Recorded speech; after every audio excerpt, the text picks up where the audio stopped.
de Douala pour le sud-ouest, exactement à Manaobe, très proche de Limbe. Et là, nous sommes déjà à l'embouchure du Bouri que nous sommes en train de traverser. Vous voyez là, ce sont les bateaux qui sont au niveau de la bouée basse pour entrer dans le port de Douala. Cet itinéraire, il le connaît par cœur. Ce trajet, le colonel Plenary l'a effectué des dizaines de fois. Mais le rythme de ses visites s'est accéléré depuis qu'il dirige le BIR, le bataillon d'intervention rapide, l'unité d'élite de l'armée camerounaise, en première ligne au Nozo. Le Nozo, qui est pour désigner les régions anglophones du nord-ouest et du sud-ouest. Ok, c'est bon là, on se pose. Ce matin-là, le coordonnateur général du BIR est attendu sur la principale base de l'unité, près de Limbe. Il doit y tenir une importante réunion opérationnelle, un état des lieux de la situation sécuritaire, 3 ans après la proclamation par les séparatistes d'un État dénommé Ambazonie. Des officiers supérieurs basés dans le Nozo ont été convoqués, ainsi que les commandants de zone. 1000 jours après la proclamation du 1er octobre 2017, les militaires redoutent un éventuel regain d'attaque par certains groupes armés séparatistes en ce mois anniversaire. Bonjour messieurs les officiers, veuillons nous asseoir. Nous allons commencer notre séance de travail qui porte sur le point de situation dans le nord-ouest et le sud-ouest. Sur l'écran, les dernières nouvelles du front, remontées du terrain.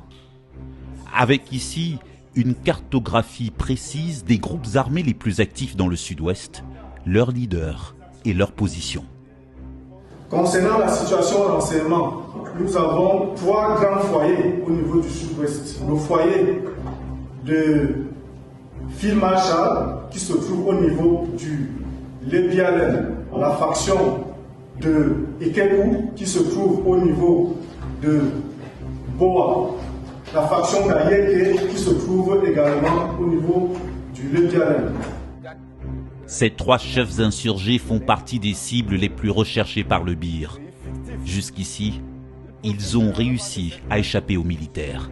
Leur arrestation reste une priorité numéro 1 en cette rentrée 2020. Nous avons décidé de mener des raids. Nous avons prévu de renforcer les bases et pour pouvoir mieux contrôler les principales villes et contrôler également les axes principaux dans la région du sud-ouest. Au sud-ouest comme au nord-ouest, le dispositif militaire tente de s'adapter à une nouvelle donne. Dans la zone d'action. 43 ans, la crise a pris une nouvelle tournure, celle d'une guérilla. Presque plus de lignes de front, mais des combats épisodiques qui ont lieu de plus en plus souvent en pleine ville. Désormais, ils se cachent à l'intérieur des villes.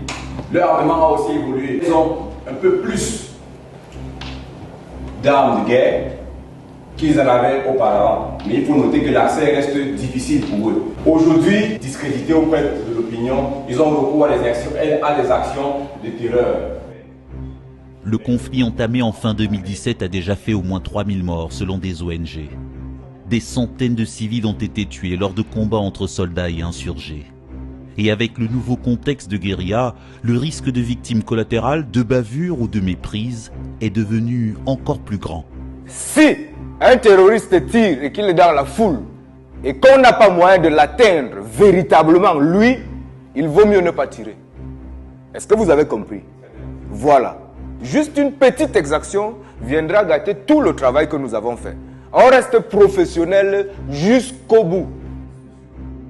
Autour de la table, le rappel des règles d'engagement. On the 7th of June this year, the Guardian newspaper ran a special feature on the brutal campaign of violence by the regime of Cameroon's President Biya against English-speaking communities in the west of the country, which were formerly known as British Cameroon, communities to whom we owe a historic responsibility.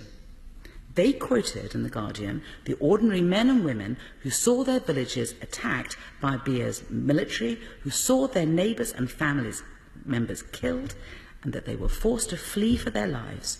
They quoted the charity workers who were looking after thousands of displaced women and children for whom they warned going home would be suicide. Now, by any normal moral standard, you would expect the UK government to read those reports and be appalled. National Gas Company and President Biya's regime, a deal which, in the words of the Trade Department's press release, will, quote, generate a huge stream of revenue for Cameroon's public treasury. In other words, we have a regime ranked as the 25th most corrupt, a ruler in his 43rd year of autocratic power, with a personal wealth of over $200 million, engaged in a systematic campaign of brutality and killings against English-speaking community in his country, and all the government can do is boast of doing trade deals which will only enrich him further. That, in my mind, is what this government means by global Britain. In accordance with the Latimer principles. My Lord, Cameroon has the hallmarks of the region and world sleepwalking into another humanitarian disaster, even beyond that that we are witnessing today. My past visits to Cameroon, my lords, have been to assess the appropriateness of a key agricultural investment in the French-speaking north. I begin with my conclusion and a possible way forward, but not before commending Lord Boateng for securing a debate on this rapidly deteriorating situation and his powerful intervention. It is terrible and so sad that these wounds have resurfaced. But I fear it was always going to be thus, with the exclusion of the English-speaking minority in the affairs of state. The only practical solution, from distance, is a political settlement with either a United Nations or African Union peacekeeping contingent being placed on the ground to enable an immediate cessation of violence, ensuring a humanitarian protective intervention, and a cooling-off period to create the conditions to allow an equitable settlement to be hammered out. Building on lessons learnt, autonomy but not separation in a close-knit federation is the formula for lasting peace and should be embraced as a solution. I have not tracked the papers that explained why this was not contained in the 1961 and as to why not. Is the government satisfied that sufficient regard was paid to sensitivities, responsibilities and their consequences? The Minister may wish to comment on the background of the 6th of November 2018 ruling in favour of the Foreign and Commonwealth Office regarding the legality of the original plebiscite. November the 6th this year, my lords. I do wonder if the right question was before the court. I will refer to the Cairo Declaration and the subsequent Constitutive Act of the African Union. What was always and still is envisaged as an acceptable solution to the English language-speaking people of Cameroon was a choice of a federation made up of two states with equal status. My lords, I'm not critical of London in isolation. The Quai d'Orsay possibly pressed what it considered to be an advantage by not containing this key option in restricting the alternatives to a choice between Nigeria or French Cameroon. Importantly, the 1964 Cairo Declaration on African Borders, reaffirmed in Article 4b of the Constitutive Act of the African Union, however, and signed off by the President of Cameroon, makes clear that demarcation of the territory of each African side as being such on the date of its independence. Does the United Kingdom government accept this to be the case, or not? Has there been subsequent declarations that nullify these issues on borders? If not, it would follow that French Cameroon and Ambazonia are both able to assert territorial integrity. At no time before or after its independence from France was the Southern Cameroons part of that country known by its French name and style as La Republique du Cameroun. A solution would be a close-knit federation made up of two entities and thus ensuring no parting of the ways. The question of the legitimacy of territorial integrity superseding that of self-determination would not be relevant in this instance. An international boundary separating French Cameroon from the Southern Cameroons existed, affirmed in the Anglo-French Boundary Treaty of 1916 and confirmed in 1931. And if that be the case, would it not follow that the territory of the Southern Cameroonians be recognized sitting alongside that of French Cameroon? An integral part of... I think the article plus the video this morning did a very good job of explaining the history of how it got to the point where we are today. In October of 2017, when it came kind of to a head, the Anglophone states said we want to actually form our own state, the Ambazonia state. There have been issues there with atrocities, issues with allegations of law of war issues, and this is something that brings all this to a head. Over the last several months or so, the State Department has put on hold several security force assistance programs. Right before the election in October, I, with the ambassador, went and paid a visit with President Biya, and we had a very direct conversation with him with regards to investigation of these atrocities, transparency of these atrocities, and appropriate battlefield behavior. Since that time, the State Department has made a decision not to allocate significant money, but at the same time, they've released some money that's been on hold to things like Scan Eagle and Cessna aircraft that assist in the Boko Haram fight in the north. We still have programs that we continue with them, all kind of small engagements as well as exercises. We did have we talked about the state partnership program with Nebraska. We put that on hold, and in conjunction with the ambassador, AFRICOM, we decided not to pursue that because it wouldn't have been a good place for that particular group to be, so we put a halt to that. So the bottom line is right now in Cameroon, they have been a good partner with us counterterrorism-wise, but you can't neglect the fact that they have there are alleged atrocities and what's going on there. And so we continue to take our cues from the State Department and from the ambassador, and our level of engagement will continue, but not get out ahead of what the State Department would say is if we have to take other actions. We were very emphatic with President Biya that the behavior of his troops, the lack of transparency, could have a significant impact on our ability to work with them. Great. I'd really refer you to the ambassador to Cameroon to speak for the response of the U.S. government in his country. But, you know, we still have partnerships with the Cameroonian military that have been very effective. They've been very good partners, and we will continue those relationships for some time. They are also committing human rights abuses. There are, for example, allegations that they are killing people in Anglophone region. How do you feel when you support the military that commit such crimes? Well, we certainly take very seriously any allegations of human rights violations by any of our partner militaries or security forces, and we expect those allegations to be investigated and appropriate action to be taken against any of those who conduct human rights violations.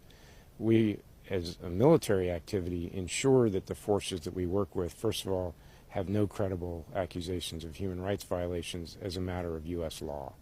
And when we do train with partner nations anywhere in Africa or anywhere else in the world, we conduct human rights training and training in the law of armed conflict as a matter of course, and ensure that our partner forces don't conduct human rights violations.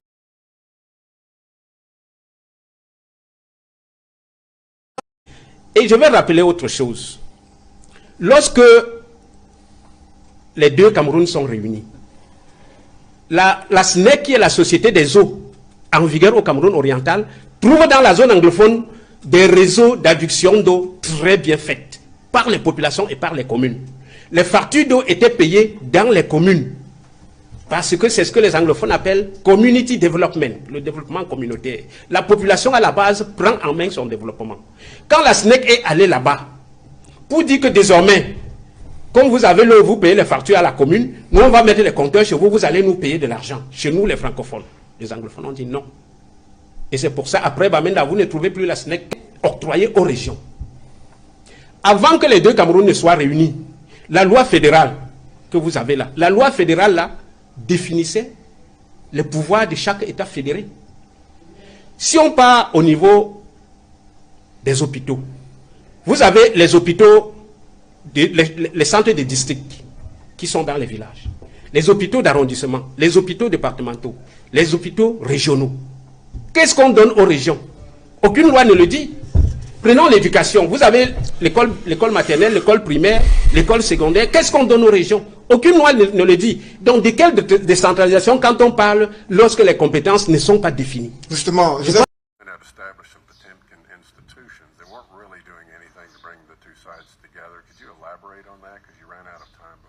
Sure, yes, sir. I understand the Cameroonian government established several commissions, and I'm sorry, I don't know the exact name of it, whether it's the Multicultural Institution for National Reconciliation or something, which on the face of it, and there have been a couple of these, but they have not been provided adequate budget, and they have not really done anything, because what the country needs more than anything else is a genuine, open dialogue, probably to include the diasporas of the Cameroonians, because they have a great deal of interest in this. Because, sir, what's happening, both sides are becoming further and further radicalized. Unfortunately, I believe that the president of Cameroon is being told by his hardliners that he can win this thing militarily. There is no way that they're going to win this militarily. The violence is going to get worse in the northwest and the southwest. The arm for an arm, literally an eye for an eye, and the whole world will be blind there. The violence will spread to the West Province. It may even spread to the Littoral Province, which is the large city of Douala. So there has to be something. We are very, very energetically speaking with our allies. That's why I said that we just had in the Security Council this Monday what the United Nations calls an ARIAS, where it's an open debate, and it's so clear that everybody wants to move forward on this. Are sanctions on the table? Everything's on the table moving forward, but we have to bring this situation to an end, else there's a possibility of what happened in Nigeria with Boko Haram.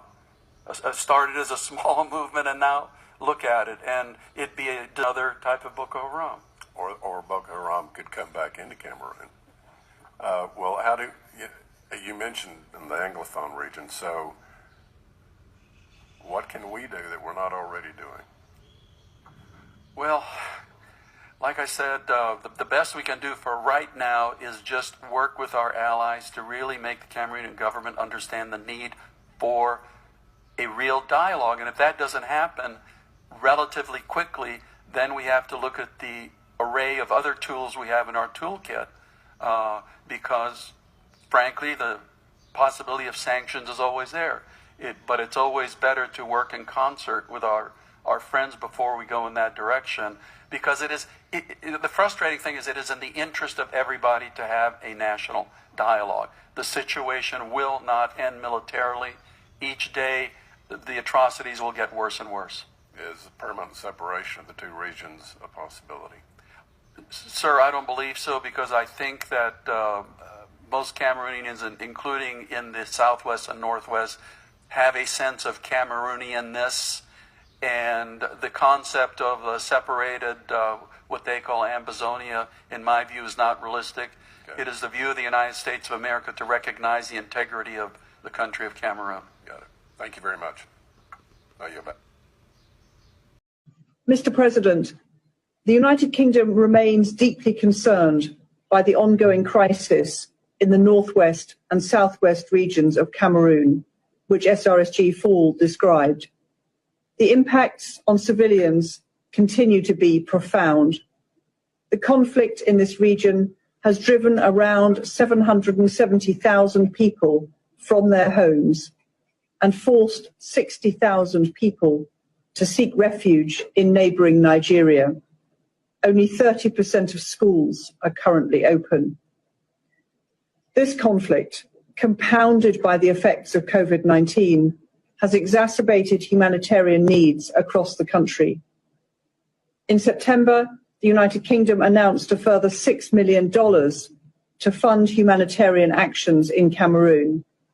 This funding will provide vital assistance, including food, medical supplies, and sanitation provisions, to tens of thousands of vulnerable people, and brings our total humanitarian support to Cameroon in 2020 to $18 million. We remain deeply concerned by reports of human rights violations and abuses committed by both security forces and armed separatists in the northwest and southwest regions. Among the many reported acts of violence against civilians, the killing of 7 children by unidentified gunmen in Kumba in October was particularly shocking. We continue to support the Secretary-General's call on armed actors not to attack civilians, and we call for an end to violence and for unhindered humanitarian access. The UK urges respect by all parties for human rights, including freedom of religion, freedom of expression, association and assembly. We continue to urge full cooperation by the Government of Cameroon with the Office of the High Commissioner for Human Rights. I commend the steps taken by the Government of Cameroon to address the crisis and respond to the recommendations grand dialogue in October 2019, including the holding of regional elections on the 6th of December. These elections were an important step towards decentralisation. Inclusive dialogue remains pivotal in achieving a just, peaceful and durable resolution to the Northwest-Southwest crisis, which meets the reasonable demands of the moderate majority. All parties should remain engaged in good faith in dialogue and peace-building efforts, including the Swiss-led efforts to facilitate talks between the Government of Cameroon and separatist groups. I hope that Cameroon's international and regional friends and partners will also continue to support efforts to restore peace and security in the Northwest and Southwest regions. 7,000 refugees from Cameroon registered. Thousands more have been forced to flee their homes and dozens of villages have been ethnically cleansed. According to the United Nations Office for the Coordination of Humanitarian Affairs and High Commissioner for Refugees, 437,000 from the Anglophone regions have been displaced, whilst the charity Protection Approaches says that 3.3 million are in need of humanitarian assistance. Amnesty reports that 450 to 500 civilians and 185 members of the security services have been killed. UNICEF estimates that 58 schools have been destroyed, 47 political leaders are being held without charge, and a recent Amnesty report refers to, and I quote, arbitrary arrests, torture, unlawful killings and the destruction of property. The Catholic Bishops' Conference has called it, quote, inhuman, blind, monstrous violence. And of the October election, Archbishop Samuel Cleda, the president of the Bishops' Conference, says, one has the impression election results are decided before voting takes place. My lords, we can all share in these horrendous statistics, but what I want to do is this evening focus on what conclusions we can draw from the United Kingdom's dismal approach to this situation. More than ever, with Britain's potential departure from the European Union, we must seek to define our role in the world. And it would be helpful to know from the Noble Baroness the Minister whether, for instance, human rights issues were assessed before, for instance, the New Age natural gas deal was announced, what consideration has been given to targeted sanctions, and whether this crisis figures in the Foreign Secretary's recent commitment on atrocity prevention. My lords, the government mustn't suggest that this is a level playing field conflict in a civil war between equal sides. Too often in the past, in Bosnia, in Rwanda, in Darfur, the United Kingdom chose the path of moral equivalence, hinting that both sides are as bad as each other is the easy way out. In a previous generation, this was known as appeasement. Moral equivalence signals that we cannot be expected to pass judgment on which side is more to blame for the conflict. Instead, we issue the usual calls for a cessation of violence and a negotiated settlement, or we frame political conflicts as if they were natural disasters requiring aid, and we're very generous at sending aid rather than political solutions. At its worst, in Rwanda, Bosnia and Darfur, we have portrayed the persecution of unarmed civilians by repressive governments as a result of ancient circumstances present us with a simple binary choice between wringing our hands in dismay or putting British boots on the ground. This is to ignore the available to the international community, be it concerted and sustained diplomatic pressure, carefully targeted sanctions, or international justice. The grievances fueling the violence in Cameroon did not erupt overnight. We had plenty of warning, but we chose not to listen to Cameroon's Anglophone minority. Anglophones represent 20% of the population, but for years there was only one Anglophone member of the 36-person cabinet in Yaoundé, just one example of their systematic marginalisation. My lords, we shouldn't underestimate the influence we have, but it speaks volumes that we left it to the American ambassador to express his disapproval of the Cameroonian government's brutal response to peaceful protests. For decades, the Francophone government has ignored the pleas of moderate representatives of civil society, such as church leaders. Calls for a federal solution were ignored by President Biya, 36 years in power, fueling the calls for secession and thereby polarising opinion. Breaking point came when the Francophone government sought to impose French laws in the French language in Anglophone courts and sent Francophone teachers speaking French into English schools. They responded to peaceful protest with disproportionate force. The International Crisis Group reports that a government helicopter, for instance, hovered outside a church, shooting Anglophone worshippers as they emerged from Mass. Inevitably, disproportionate actions led to the current escalation. In the face of all this, my lords, there is nothing admirable about being even-handed in the face of the suffering of the Anglophone community.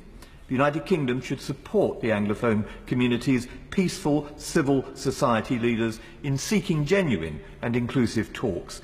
We need a targeted strategy for atrocity prevention and, my lords, a commitment to bring to justice those responsible for human rights violations wherever they occur. My Lords, I too would like to thank my noble friend Lord Boateng for initiating this debate and too for his passionate introduction. I don't want to repeat his excellent background to the complex and contested decolonisation process that he referred to, but as my noble friend Lord McConnell highlighted, particularly since the federal arrangements were scrapped in '72, the English-speaking Cameroonians have complained bitterly that they are politically, economically and marginalised. And of course the current period of escalating violence and displacement goes back to when lawyers protested. Barrister Paul Abine, you're saying that the military has been committing atrocities, killing people in the two Anglophone regions of the country.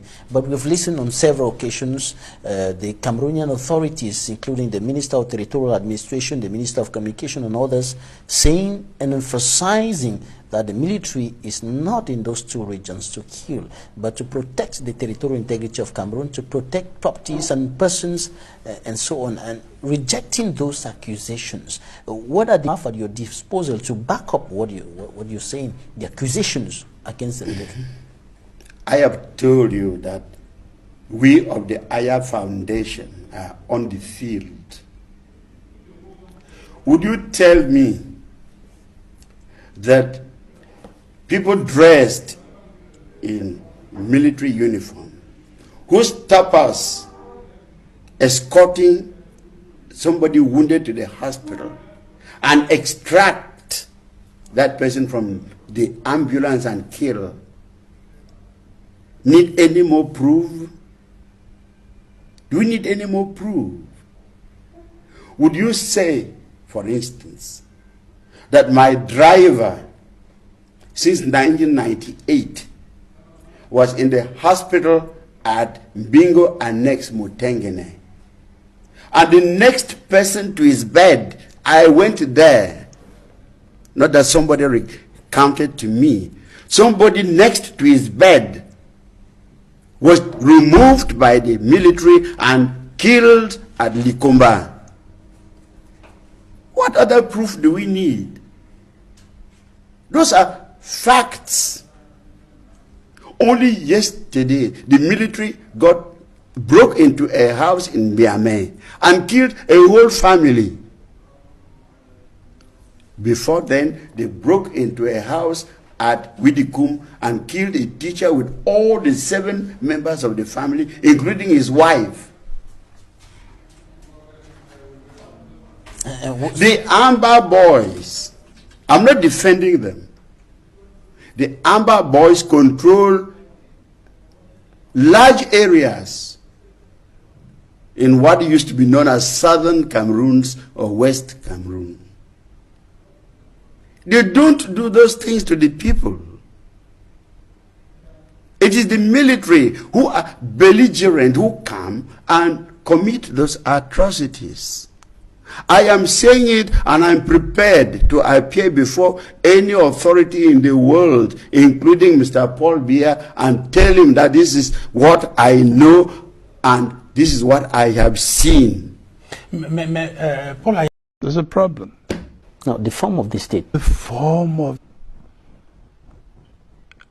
You know, in our questionnaire to Anglophones, we try to influence the Anglophone opinion, but we did not succeed. Therefore, it shows how deep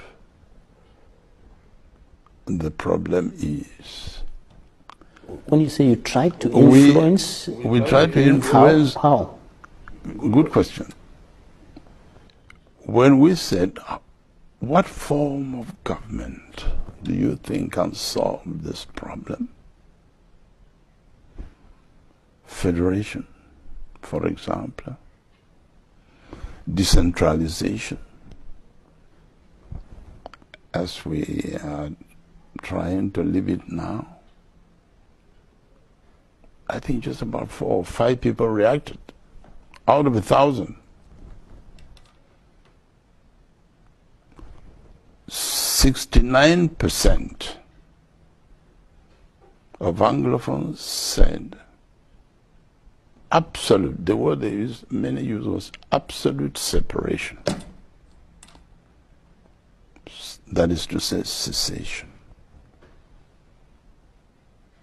What? Who was taken aback. Secession was not on the questionnaire. You had federalism and decentralization. No. Yes. And they ignored the two. But then we said, have you any other proposition to make? We left it open. Have you other proposition? But many said in the questionnaire, acting on outside the questionnaire, said we should have proposed also a referendum. They said, no, a referendum is not a form of state, form of government. And when you look at that reaction, what do you read within the lines? What would you conclude is the stand of? We drew the conclusion. We drew the conclusion because we have a document now, the causes, the propositions of those who reacted to our questionnaire, about 1,000 people, and then our own, what we think. For those who reacted to our questionnaire, 69% are convinced that if we want to love each other, that is to say, if the Anglophones and Francophones want to live as brothers and sisters, absolute separation on the level of government, that is important. And that is what sounds like a taboo. Our position is that everything should be put on the table. There should be no taboo. That's our own position. but not that it is our own, not that we are saying that we should absolute separation, but we say whatever the opinion of some, let us listen to him. But secession should be on the table of discussion, yes, in the national dialogue. Let them try to convince us. If they convince us, we should take it. If it's convincing. That is why I think personally. Are you saying that if the people who are standing for secession convincingly present their point of view, President Paul Biya should accept to separate Cameroon? Of course. Is it feasible? Is not good, because these people, they have been violating the constitution since 40 years, and today when they want to try to respect it, they still cling to their old violations. They maintain that they are over-centralized system, which is unconstitutional. I will say it time and again. The constitution does not provide for that. Those are 70 ministers that are put there. It doesn't. What it provides for is what they are trying to do now. They should scrap that nonsense. You can look, if you look at this their law on decentralization. I don't know how they expect this thing to function. Let me just take section 325. And the regional secretary general is the closest collaborator of the regional president. Do you know what that can cause? Let me remind you of a case that I handled. Ndangale Kumase against the state of Cameroon. He was mayor of Bonaveri. The problem he had was with his secretary general. His secretary general, who refused to work with him, who went and dropped up charges and caused him to be sent to special criminal court. So look, you see how a secretary general can paralyze an institution. They take that same thing and they are putting there. You, the president, cannot choose your secretary general. Okay, the secretary general, the regional president, if he wants to make appointments, he shall make his appointments, which have to be validated by the state representative within 8 days. Who's the governor? The governor. So the governor can either say, I accept them or I reject them. So the people that the regional president chooses to work with must be people that the governor likes. Oh my God. What powers are you giving to these people? Then you say we don't want decentralization. How can you say you give with the right hand and take with the left hand? You are giving nothing. They are causing more confusion. Like I was saying, these are people who said federalism was too expensive. Let us look at the number of, look at the expenditure they are putting on the table. What we had under the federal system is multiplied by 5. By 5. How many secretary generals are you getting? In all the regions, you have governor, secretary general. The region there are 2. So you have 20. My God. 20. Yeah, 12 assemblies. Yeah. Ha! 12 assemblies. The Senate, the National Assembly, and the Federal Assembly. Terrible. And look at these people who were saying that federalism was too expensive. Look at what they are putting in place. I said the expenditure will multiply by 5. And they think that it is going to work. How will it work when the man the person you call the boss of the region does not have powers over his mayors? I'm still to see that provision where the regional president can control the mayor. I'm not seeing. If any person I say, please show me, because me, I am not seeing. What is his use? Yeah. History has not forgotten that Buea was the headquarters, was the capital of Southern Cameroons.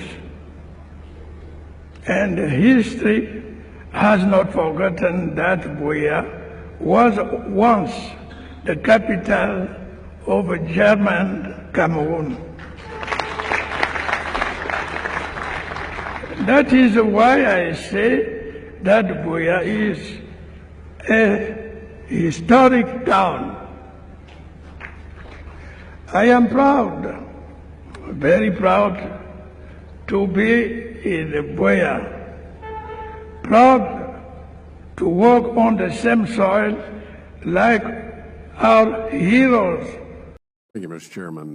Mr. Ambassador, first, thank you for your distinguished service to our country and to Texas in particular. I want to go back to Cameroon. I share Chairwoman Bass's interest there. I have a number of Cameroon nationals in my district. Both of you ran out of time. You'd mentioned that the government had established some Potemkin institutions. They weren't really doing anything to bring the two sides together. Could you elaborate on that? Because you ran out of time before. Sure, yes, sir. I understand the Cameroonian government established several commissions, and I'm sorry, I don't know the exact name of it, whether it's the Multicultural Institution for National Reconciliation or something, which on the face of it sounds good, but the institution, and there have been a couple of these, but they have not been provided adequate budget, and they have not really done anything, because what the country needs more than anything else is a genuine, open dialogue, probably to include the diasporas of the Cameroonians, because they have a great deal of interest in this. Because, sir, what's happening, both sides are becoming further and further radicalized. Unfortunately, I believe that the president of Cameroon is being told by his hardliners that he can win this thing militarily.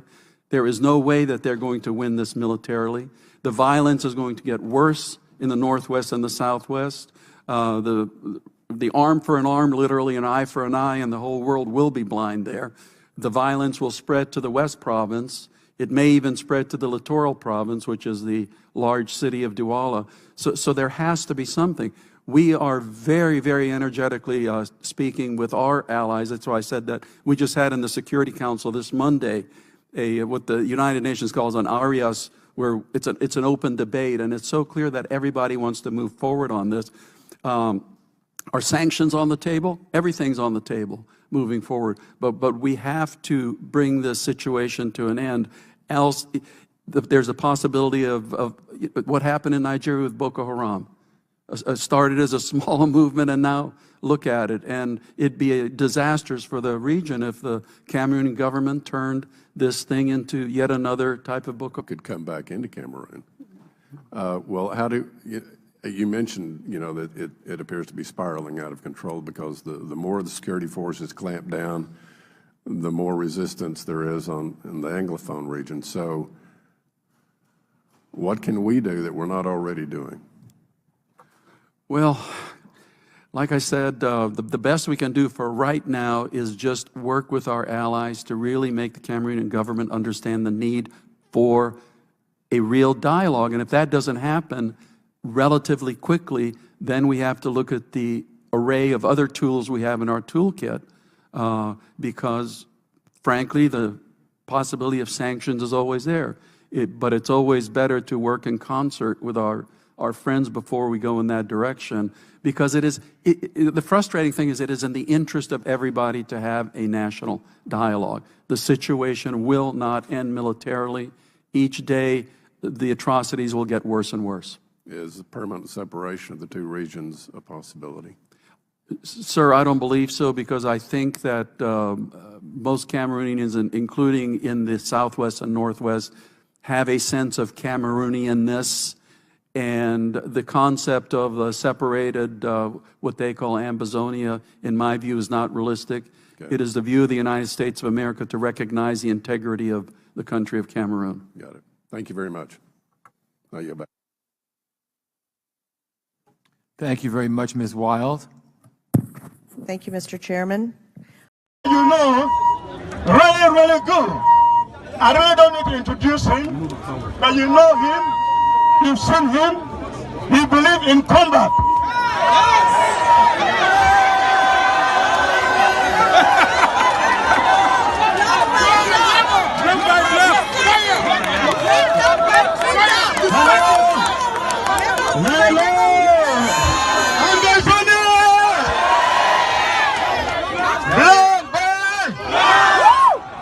I leave him. Blood,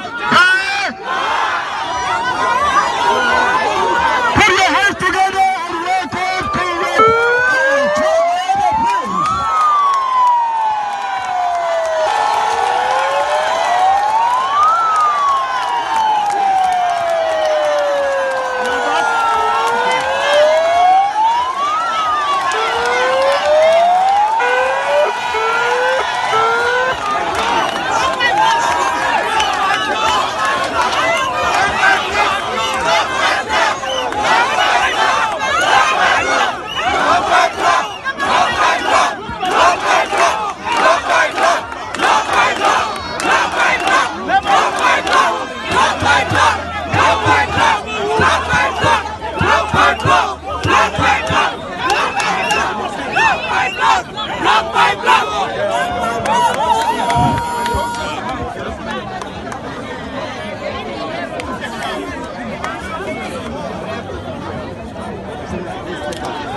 block by block,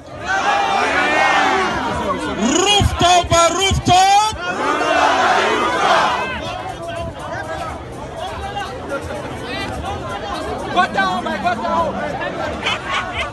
My fellow Ambazonians, sons and daughters of the Ambazonian Revolution,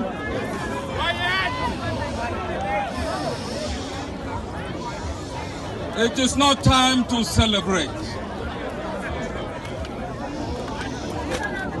This is war. It is not time to celebrate.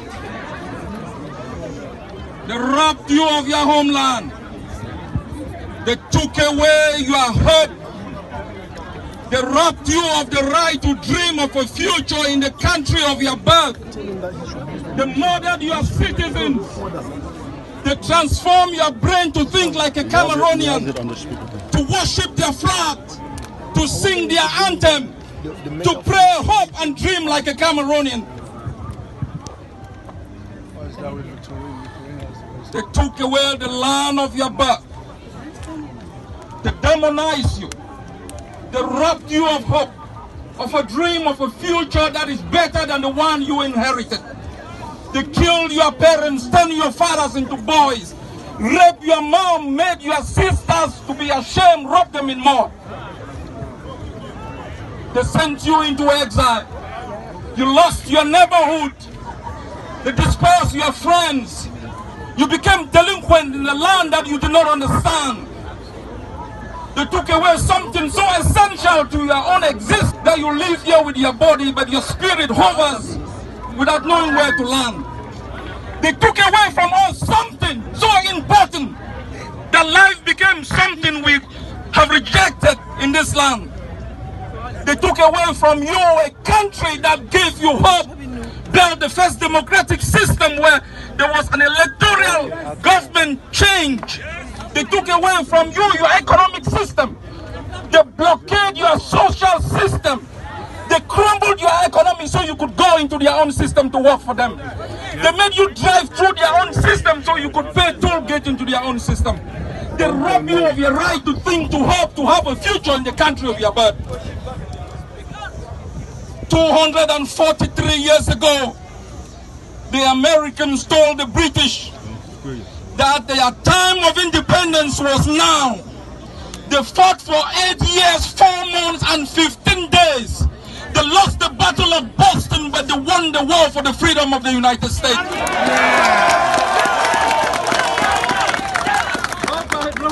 Yes, sir. Yes, sir. The South Africans face a nuclear power. They face a nuclear power country. Mandela said he is going to die for his people. He struggled in jail for 27 years because he didn't want to bequeath to the next generation something worse than he had inherited. He fought like a valiant soldier. The Eritreans humbled the Ethiopians, a more powerful Ethiopia supported by Libya and Russia. They fought in trenches, in gutter holes, on rooftop to be able to bequeath to the next generation something better. Your freedom is in your hands. It is going to be fought inch by inch, block by block. Rooftop by rooftop. Yes, sir. Yes, sir. Your freedom is in your hands. It is not going to be given to you on a platter of gold. I can assure you here from Washington, the land of our birth, the towns of Ambazonia will be liberated by the valiant soldiers who on a daily basis lay their lives, give their blood, deprive themselves of something more precious to make sure they can stand for our girls, for our children, for our mothers, for our fathers, to bequeath to the next generation a better country that they inherited. He'll be the president in 2019. Wow. At the time, the way the election that I observed back in 1991 went, the possibility was certainly there. You know, he has been in charge of Cameroon, I think, longer now than I believe any other serving African head of state. maybe Obiang, but I think definitely there. The problem is, with such long service, so many fundamental problems have gone unaddressed, and we see this now in the northwest, southwest, or what some people call the Anglophone region of Cameroon. In addition, Cameroon has two very serious problems. One is in the north with Boko Haram, ISIS, West Africa. And in that part of it, we are working very closely with the Cameroonians as allies to address the problem of terrorism. The more fundamental problem, and in my view, the more existential problem for Cameroon is what's going on in the Anglophone region. The government has been totally, in my view, ineffective in addressing that. Some of their actions have actually worsened what is going on there. There's been just a mounting cycle of violence from both sides. The radicals in the northwest, the ones who call themselves the Ambo boys, and then the security forces. We've had horrendous loss of life, casualties. I think October, November, December of last year were the three highest. Now it's somewhat decreased. The great majority of the casualties are those on the Anglophone side. The Cameroon government is just not being proactive in addressing this problem. And will you be meeting with President Biya? I certainly hope so. We have asked that. Of course, it's up to the Cameroon government as to who I meet with. And will you be asking for the release of Maurice Kamto, the presidential candidate? I will. I will. I think that would be a very positive gesture. There are a number of, I think, gestures the Cameroon government could do immediately, which would start to diffuse the problem. But at the end of the day, it's going to require dialogue, open dialogue, no conditions dialogue, to get to the heart of the problems. U.S. Assistant Secretary of State Tibor Nagy, many thanks for joining us here in the France 24. Thank you very much for your time. And thank you for being with us.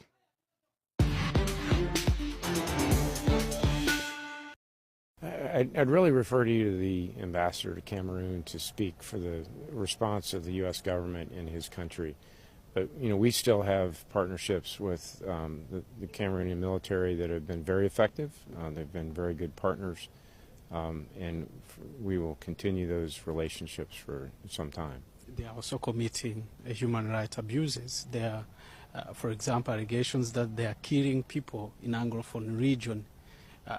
How do you feel when you support the military that commit such crimes? Well, we certainly take very seriously any allegations of human rights violations by any of our partner militaries or security forces. And we expect those allegations to be investigated and appropriate action to be taken against any of those who conduct human rights violations. We, as a military activity, ensure that the forces that we work with, first of all, have no credible accusations of human rights violations as a matter of U.S. law. And when we do train with partner nations anywhere in Africa or anywhere else in the world, we conduct human rights training and training in the law of armed conflict as a matter of course, and ensure that our partner forces don't conduct human rights violations. There's tremendous interest within all branches of the U.S. government towards this crisis. The United States is greatly concerned with what's going on in Cameroon. I mean, we consider Cameroon a long-term friend. We consider it essential for the stability in that region of Africa. As we all know, Cameroon has tremendous potential. It has phenomenal natural resources, has a highly educated, industrious, entrepreneurial population. It could easily rocket forward in progress and prosperity and stability. So because of that, the United States is greatly concerned with events there. And the frustrating thing is a lot of this was needless. As I said, we all know the history. We all know where this is coming from. And the Anglophone population of Cameroon would very much like to be considered as first-class citizens. And there is a sense that they feel like, and they have felt a long time, like they're second-class citizens. It is up to dialogue and true dialogue to move this process forward. Diplomatic discussions are always confidential. You can rest assured that our discussions were frank and honest and direct, and we each expressed our points of view. I greatly appreciate, of course, the President's knowledge and wisdom, and the United States and Cameroon has so many interests in common. And we, like your government, we want what's absolutely the best for the people of Cameroon. You have a very young population. In the future, they will need jobs. I would like to bring many more investors to Cameroon. We all want the young people of Cameroon to have the best jobs possible. I think American investors bring very many positive qualities. Is also very interested in having much more investment and trade with Africa. For me, that's a personal campaign too. Conditions, of course, American investors require certain conditions. We would like to encourage the country to go in that direction. So we will do our best, but we all want the exact same thing, a very prosperous, peaceful, stable Cameroon, which will be the absolute best for its people. Last question. When you came to this country, you made declarations that were variously interpreted. Now that you are here on the ground, is your opinion different? Those quotations can always be interpreted in so many different ways. And, that's why I tell people. The Cameroonian press is still very vibrant, very enthusiastic. And as I said, it's interesting reading the articles. I'm either a devil or an angel. I'm just a human being like everybody else. Thank you very much.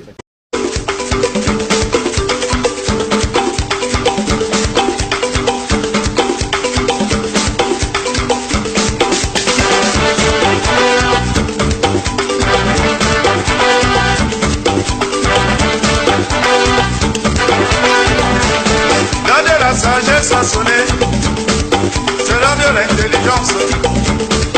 Afrique devenant sage. Ça fait longtemps, mes chers amis, qu'on demandait l'indépendance. Ceux qui demandaient l'indépendance ont été assassinés. Rouben Omiobé, assassiné. Patrice Lumumba, assassiné. Kwame Nkrumah, assassiné. Ernest Wandier, assassiné. Steve Biko, assassiné. Pour ce qui concerne le Cameroun, 1960, c'était l'année de l'indépendance. 2 États fédérés, 2 premiers ministres. Amadou Ahidjo était à l'est, Django Foncha était à l'ouest. République fédérale.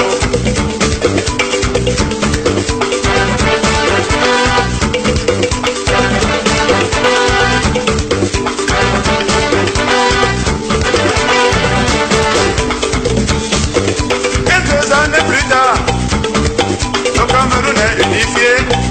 Amadou Ahidjo est président, Django Foncha vice-président.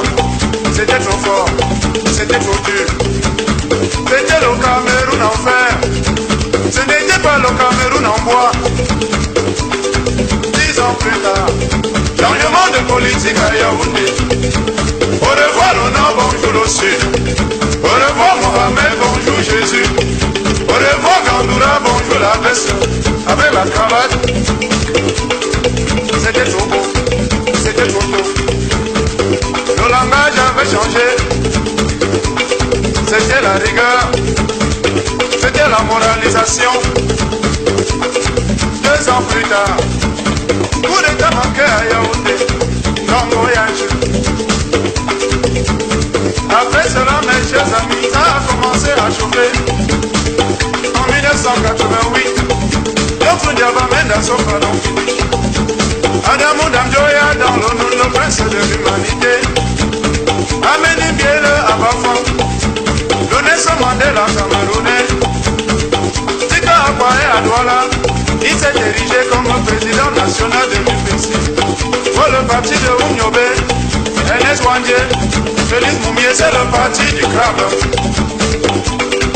Wambwa Masoro, c'est lui le père des 1000 morts. Jean-Jacques Ekini, chasseur de lions qui n'a jamais pas la vie. Oh, c'est malheureux. Mouli Massaga est toujours présent. Tu montes, il monte. Tu descends, il descend. Augustin Contou Komeni, zéro mort. Ganga Amanadi, le chasseur de baleines, les requins l'ont chassé. Samuel Lepoix est parti au nord pour créer l'UNDP. Mais le pouvoir Magari revient, la vengeance pour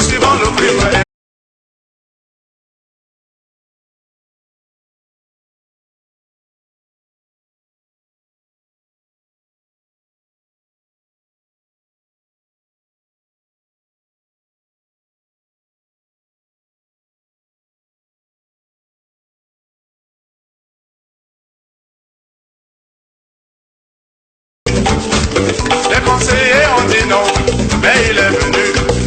Arrivé à Douala, il nous salue. Me voici donc à Douala, tant que Yaoundé respire, le Cameroun est toujours en vie.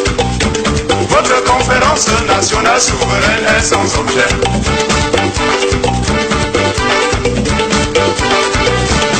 Quel Cameroun pour nos enfants, dans le Dior. Quel Cameroun pour la descendance, dans le Djomo. Le Cameroun de nos ancêtres, dans le 50-50. Le Cameroun de nos aïeux. Nos enfants n'aiment même plus l'école. Ils quittent la maison chaque matin pour se rendre à l'école. Ça va changer. Le pantalon au milieu des fesses. La demi-jupe est déjà portée pour remplacer la tenue. Les voilà au vidéoclub. Les voilà dans les salles de jeu. Ils sont partis sur internet pour chercher les maris et les copains.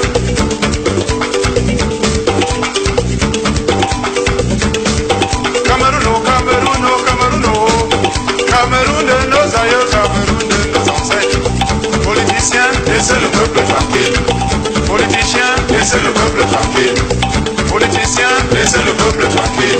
Oh politiciens, laissez le peuple tranquille. Wongo Milo Tungamo, Wongo Milo, Wongo Yagonyao, Wongo Milo, Wongo Milo Momo, Wongo Milo, Wongo Yago Tungamo, Wongo Milo, Wongo Milo Nyao, Wongo Milo, Wongo Yago Tungamo, Wongo Milo, Wongo Yago Momo, Wongo Milo, Wongo Yago Tungamo, Wongo Milo, Wongo Yago Nyao, Wongo Milo. Ça fait longtemps, mes chers amis, on ne dépendait de personne, ni des Anglais, ni des Français, ni des Américains. Il y a eu l'esclavage, il y a eu la colonisation. Après les indépendances, les nouvelles formes d'esclavage, les nouvelles formes de colonisation, endettement, dévaluation, imposition, pour nous créer les mots de poche.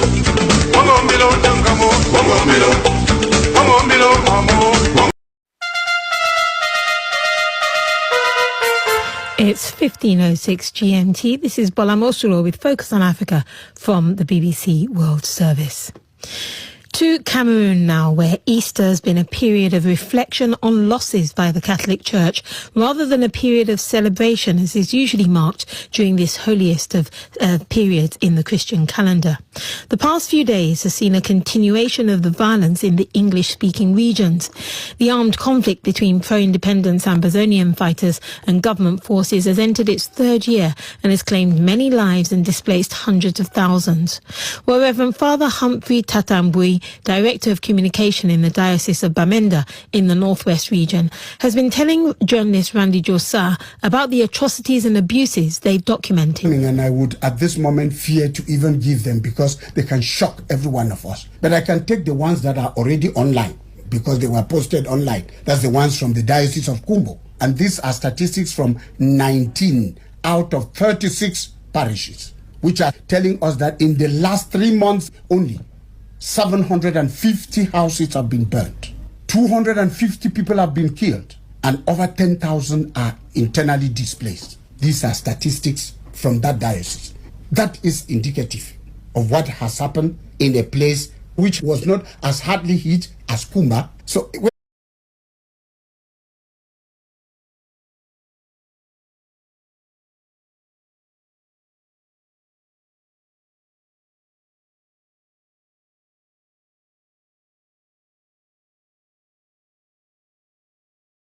I would have thought that the heavy military people. It's very sad. It will take another generation for people to establish confidence in their military. This is the worst thing that can happen to a country, where the population itself starts being afraid of the people who should be protecting them. We were coming out of church on Holy Thursday and Good Friday in the cathedral when there was just rampant shooting, and there were military people around the church premises. People were coming out and people ran back. Who provoked it?